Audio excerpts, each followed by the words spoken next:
Our scripture reading this morning from the Old Testament is taken from Exodus chapter 3, 1 through 15.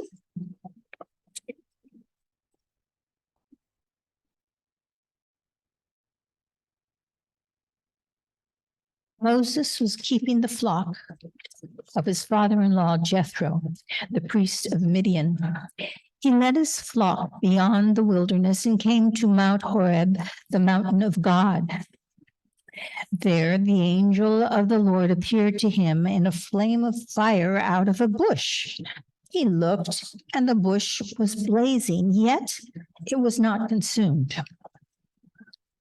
Then Moses said, I must turn aside and look at this great sight and see why the bush is not burned. When the Lord saw that he had turned aside to see, God called to him out of the bush, Moses, Moses. And he said, Here I am. Then he said, Come no closer. Remove the sandals from your feet, for the place on which you are standing is holy ground. He said further, I am the God of your father, the God of Abraham, the God of Isaac, and the God of Jacob. And Moses hid his face, for he was afraid to look at God. Then the Lord said, I have observed the misery of my people who are in Egypt. I have heard their cry on account of their taskmasters.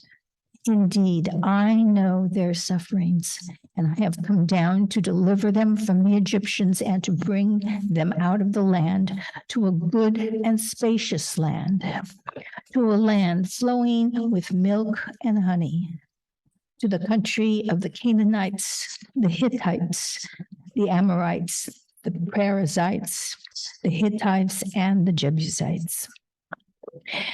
The cry of the Israelites has now come to me.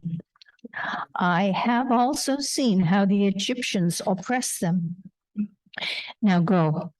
I am sending you to Pharaoh to bring my people, the Israelites, out of Egypt. But Moses said to God, Who am I that I should go to Pharaoh and bring the Israelites out of Egypt? He said, I will be with you, and this shall be the sign for you that it is I who sent you when you have brought the people out of Egypt. You shall serve God on this mountain. But Moses said to God, If I come to the Israelites and say to them, the God of your ancestors has sent me to you, and they ask me, what is his name? What shall I tell them? God said to Moses, I am who I am. He said further, thus you shall say to the Israelites, I am has sent me to you. And God also said to Moses, thus you shall say to the Israelites, the Lord, the God of your ancestors, the God of Abraham, the God of Isaac, and the God of Jacob has sent me to you. This is my name forever, and this my title for all generations. In the Gospels, we come upon Matthew chapter 16, 21 through 28.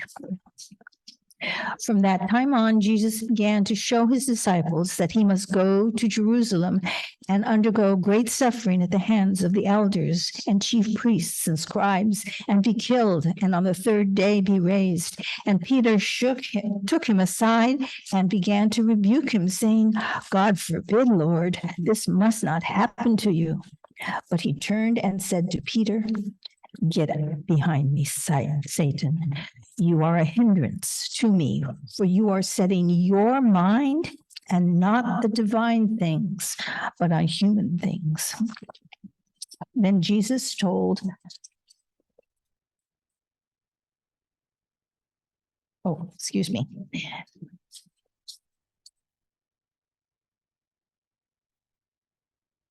Then Jesus told his disciples, if they wish to come after me, let them deny themselves and take up their cross and follow me.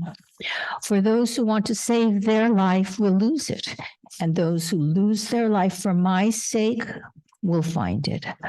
For what will it profit them if they get the whole world but forfeit their life? Or what will they give in return for their life? For the Son of Man is to come with his angels in the glory of the Father, and then he will repay everyone for what has been done. Truly, I tell you, there are some standing here who will not taste death before they see the Son of Man coming in his kingdom. Here ends the gospel. Our message this morning is from Reverend Annamae Taubeneck, speaking on human standards versus the divine revelation. It's nice to see everybody again. When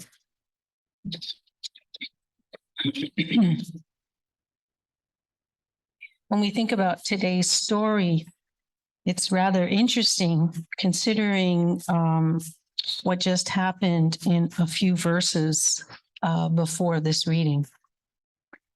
Peter had boldly declared Jesus to be the Messiah. And Jesus had blessed Peter, and he was named the Rock. And that was upon which Jesus would build his church. And the disciples were given the keys to the kingdom of heaven. So today's lectionary reading is what we call the first of what is known as the Passion Predictions. And it reads, from that time on, meaning after what just happened with Peter, Jesus began to show his disciples that he must go to Jerusalem and undergo great suffering at the hands of the elders and chief priests and scribes and be killed, and on the third day be raised. Remember, Peter had just boldly declared Jesus to be the Messiah. This is quite an announcement from Jesus. There are 3 additional passion predictions in the Gospel of Matthew, located in chapters 17, 20, and 26. The passion predictions form a basic element of the narrative of all of the synoptic Gospels, Matthew, Mark, and Luke. Although Matthew slightly rewrites his passion predictions to express his own theological message. According to scholars, the tradition of passion predictions comes from the view of the first century Jewish understanding that rejection, suffering, and death belonged to the vocation of a true prophet. And in light of what had just happened to John the Baptist, the historical Jesus expected rejection, suffering, and death.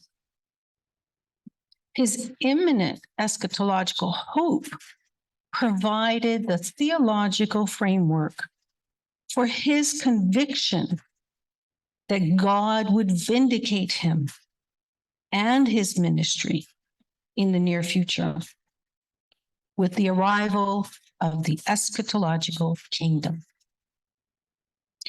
After Easter, the earliest Christians developed the traditions of Jesus's sayings into more specific predictions, supplying details from the retrospective view and from their reflection on the Old Testament scriptures. As you may recall, according to scholars, the Gospel of Matthew is a theological document, and the subject matter is God's saving act in Christ. Matthew was himself an interpreter. He was standing in the living tradition, interpreting the meaning of the Old Testament into the new situation. It is Matthew's conviction that as the Messiah, Jesus is the fulfillment of the scripture as a whole. And the scripture as a whole predicted the eschatological hope, meaning the death, judgment, and the final destiny of the soul and humankind. So let's take a look. Today's reading begins, from that time on, Jesus began to show his disciples that he must go to Jerusalem. The phrase "from that time on" in Greek, apotot, marks a turning point in the Gospel of Matthew. Jesus now turns inward to instruct the disciples. There are no parables, no public instruction. The crowds disappear and the opponents are absent. Jesus's instruction is being directed to the disciples and is specifically focused on the suffering of the Son of Man, the Messiah. Matthew does not elaborate a reason for Jesus's death, only that it is a necessary part of God's divine plan.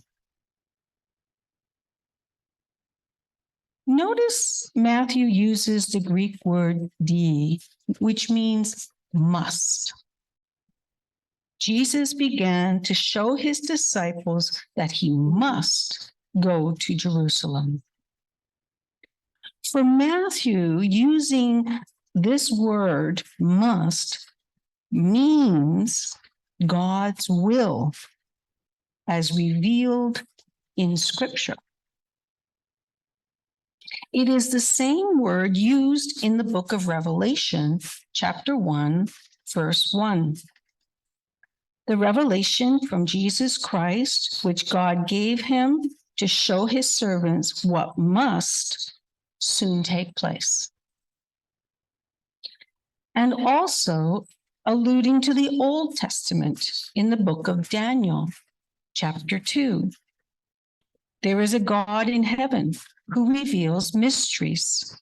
The revealer of mysteries showed you what is going to happen.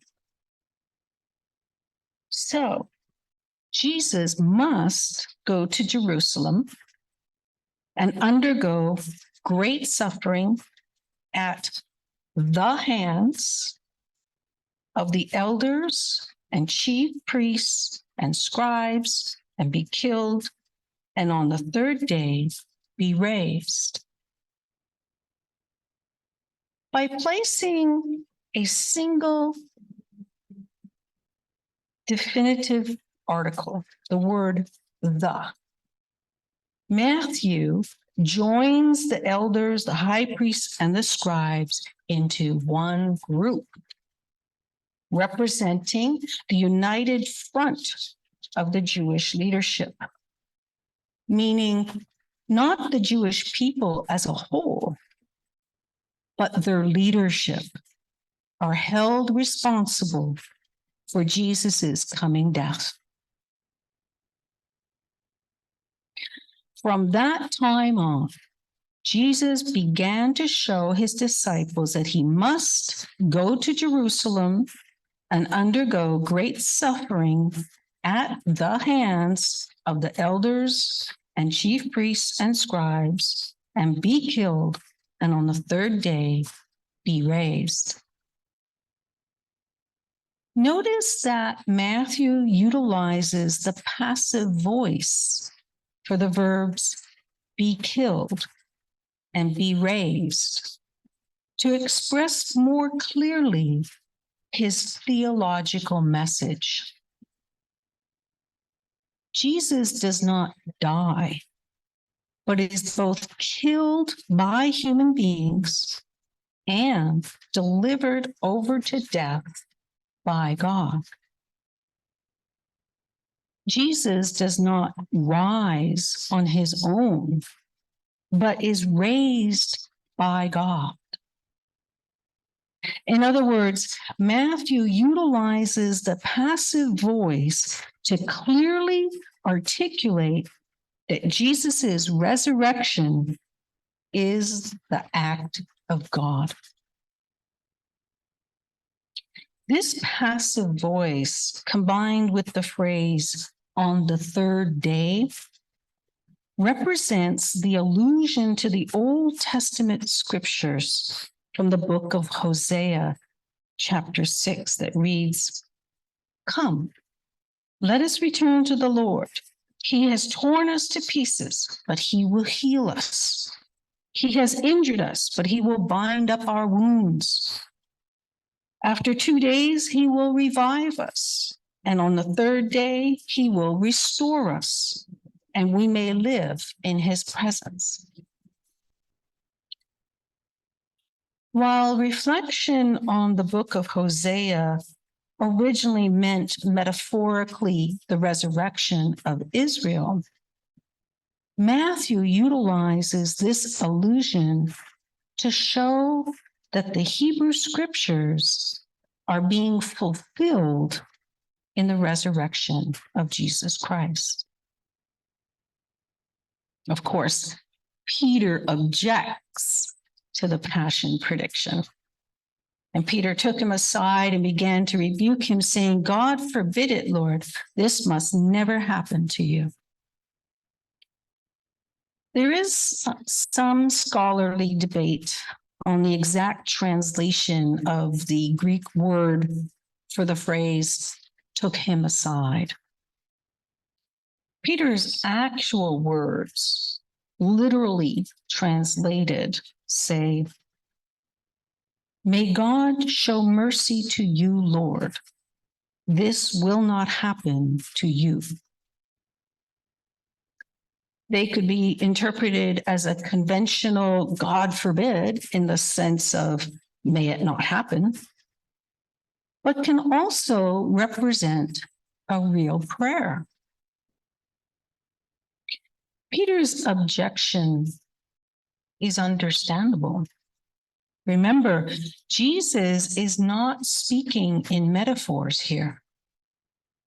The cross in the first century Palestine meant the most horrific suffering and death the opposing, pressing, and occupying Roman authorities could hand out. Peter rejected the need for the Son of Man, the Messiah, to suffer and die.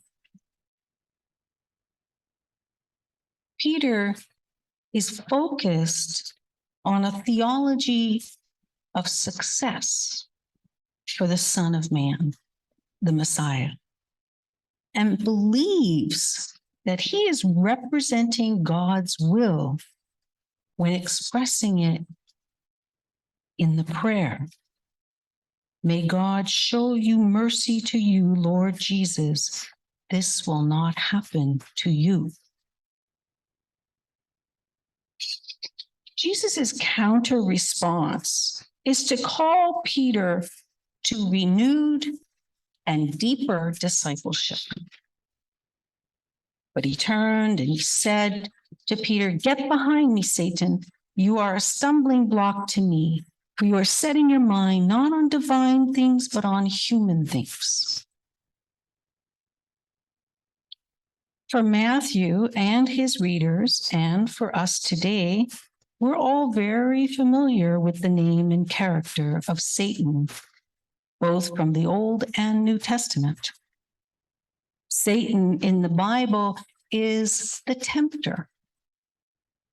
The tempter is the one that calls us to choose our own preference over God's preference for us. In the book of Genesis, Satan tempts Adam and Eve. In 1 Chronicles, Satan incited David. In the book of Job, Satan afflicted Job. In the book of Zechariah, Satan accuses Joshua, and Satan is rebuked by God. In all the Gospels, Satan tempts Jesus, and Jesus expels Satan from his presence, saying, "Go away." And now, in today's reading, Jesus calls Peter Satan. Yet, there is a distinction between Jesus's command to Satan and Peter, one that is more obvious in Matthew's Greek than in most English translations. In Matthew chapter 4, verse 10, Jesus expels Satan from his presence. Go away.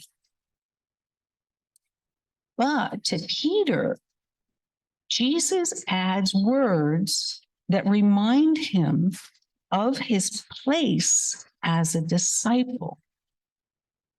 Get behind me. The phrase, get behind me, echoes the discipleship formula. The Greek words ipso mu, behind me, do not refer to a location. Rather, they refer to the posture of the disciple. We see the same Greek words, opisomou, used in Matthew chapter 4, verse 19. Come, follow me, Jesus said. The proper place for a disciple is behind Jesus, in the place of a follower. Jesus continues, "You are a stumbling block to me, for you are setting your mind not on divine things, but on human things." Peter the rock becomes Peter the stone of stumbling. Despite his revelation from God earlier in chapter 16, Peter continues to think as good human beings are accustomed to think, reasonably, egocentrically, and in terms of human friendship and success. Jesus does not consider Peter as Satan, but that the temptation Peter offers in the guise of helping Jesus are connected to the temptations of Satan. The basic temptations that underlie all human things. In the temptation accounts, Jesus is offered the power to satisfy all his earthly hungers, the power to presume upon God's will and favor, and the power over all kingdoms, wealth, power, and fame. Peter's objection, "May God show mercy to you, Lord. This will not happen to you," seems like a temptation to abandon the call as Jesus had received it. The temptation to accomplish his ministry in the way human criteria judge to be successful. Then Jesus told his disciples, "If you want to become my followers, let them deny themselves and take up their cross and follow me. For those who want to save their life will lose it, and those who lose life for my sake will find it." This dramatic saying, very dramatic, is not merely an idealistic principle. Remember, Jesus' meaning in the moment he spoke was not a metaphor. The cross in first century Palestine is an instrument of torture and death by occupying Roman authorities. Rather, Jesus made a definite, hard, and sobering statement. Namely, that if anyone would follow where he was going very soon, they must also be prepared to go to their own deaths, even on a cross. The words deny themselves is defined as taking up a torturous cross and following the Lord into suffering and death. It is not a flippant or casual thing, but rather something we should think of in a very sober and respectful way. What Jesus means is that the disciples need to come to terms with their own death, or at least come to terms with that which may be the instrument of their death. For Jesus, the instrument of his death was the cross. And while he fully understood it and what it did to a person, he did not fear it. He did not let the reality of the pain and the suffering get in the way of his mission. He did not let the idea of this instrument of death muffle God's call upon his life.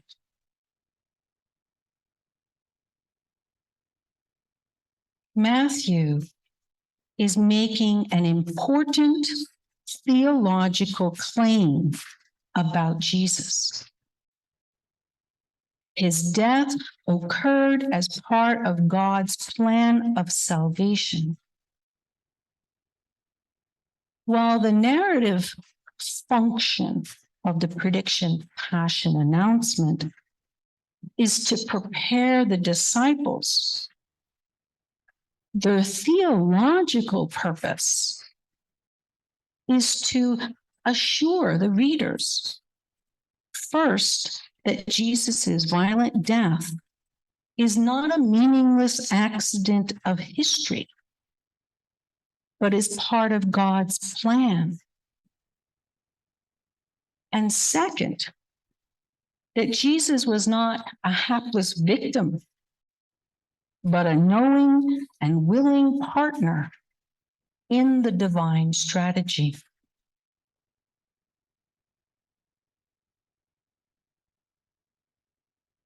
Matthew is making an important theological claim about discipleship. The call to discipleship is based on faith in Christ and confidence in the future victory of God. To reorient one's life toward the good news that God has acted decisively and ultimately in Jesus. The call to discipleship is a matter of confession, which means declaring one's faith in Jesus as the Christ, as God's definitive act of revelation and salvation. The giving of one's life is presented as an act of testimony to the truth bigger than oneself. to the daily giving of oneself away in commitment to Christ, and to the orientation toward God, revealed in Christ as the Lord of one's life. The call to discipleship is a matter of community. The ethic of community of disciples that confess Jesus to be the Christ and live toward the full coming of the kingdom of God, for which it prays, accompanied by the presence of Christ during its time of mission.